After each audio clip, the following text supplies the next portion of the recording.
நான் இப்போ நம்ம தேசிய கொடியையும் தேசிய கொடியை பற்றி தான் நான் விளக்க போகிறேன். சரிங்களா? கேட்டு பயனடைங்க. நம்ம தேசிய கொடியில் 3 கலர் இருக்கு இல்லையா, அதாவது 3 வண்ணம் இருக்கு இல்லையா.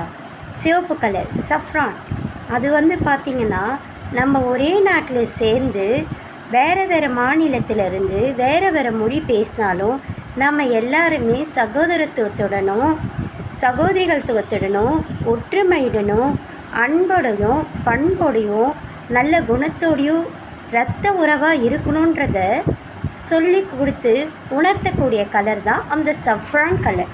சரிங்களா? அந்த இரத்த கலர் இருக்கு இல்லைங்களா, அது பார்த்திங்கன்னா நம்ம எல்லோரும் வெவ்வேறு தாய் வயிற்றில் பிறந்திருந்தாலும் ஒரே பிள்ளைகள் மாதிரி ஒத்துமையாக இருக்கணும். அப்படி நம்ம எல்லாருமே ஒரே ரத்தம் அப்படின்றத சொல்லி உணர்த்தக்கூடிய வண்ணம்ங்க அது. இப்போ நம்ம எப்படி இருக்கோன்னு யோசிச்சு பாருங்கள்.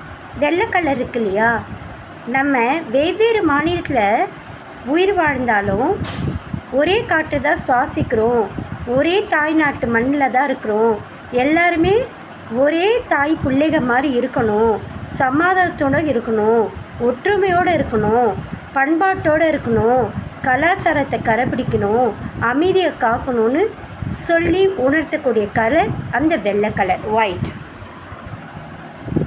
க்ரீன், நம்ம நாடு பசுமையாகவும் எல்லார் வாழ்க்கையும் செழிப்பாகவும் நம்ம எல்லாருமே அமைதியாகவும் நல்லா அன்போடவும் ஆயுதம்லாம் எதுவுமே இல்லாமல் ரொம்ப ரொம்ப மனதளவில் சுத்தமாக இருக்கணும், பசுமையாக இருக்கணும், பார்க்குற இடம்லாம் செழிப்பாக இருக்கணும், நம்ம வாழ்க்கை செழிப்பாக இருக்கணும்னு சொல்லி உணர்த்தக்கூடியது தாங்க அந்த பச்சை கலர், க்ரீன் கலர்.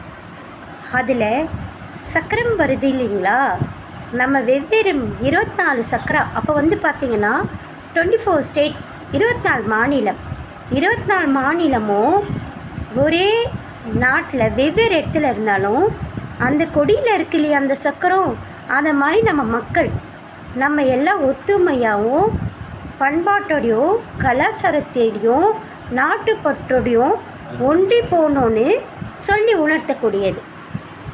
தெய்வ செஞ்சு சுதந்திரம் வாங்கி கொடுத்தாங்க இல்லையா சுதந்திர தியாகிகள், அவங்க பட்ட கஷ்டம், அவங்க சிந்தின ரத்தம். நம்ம நாடு மற்றக்கிட்ட அடிமையாக இருக்கக்கூடாது, நம்ம நாட்டு மக்கள் சுதந்திரமாக இருக்கணும், நம்ம நாட்டு மக்கள் அனைவரும் ஒத்துமையாக இருக்கணும் அப்படின்னு வாங்கி கொடுத்ததை அந்த சுதந்திரத்துக்கு நாம் என்ன பண்ணிக்கிட்டு இருக்கோம்? யாராவது இங்கே சுதந்திரமாக ஒருத்தங்களை வாழ விடுமா? கத்தமின்றி ரத்தமின்றி வாங்கி கொடுத்த சுதந்திரத்தை நம்ம கையில் ஆயுதத்தை எடுத்து இங்கே ரத்தத்தை சிந்திக்கிட்டு இருக்கோம். யோசிச்சு பாருங்கள். தியாகிகள் பட்ட கஷ்டத்தையோ தியாகத்தையோ வீணடிக்காதீங்க.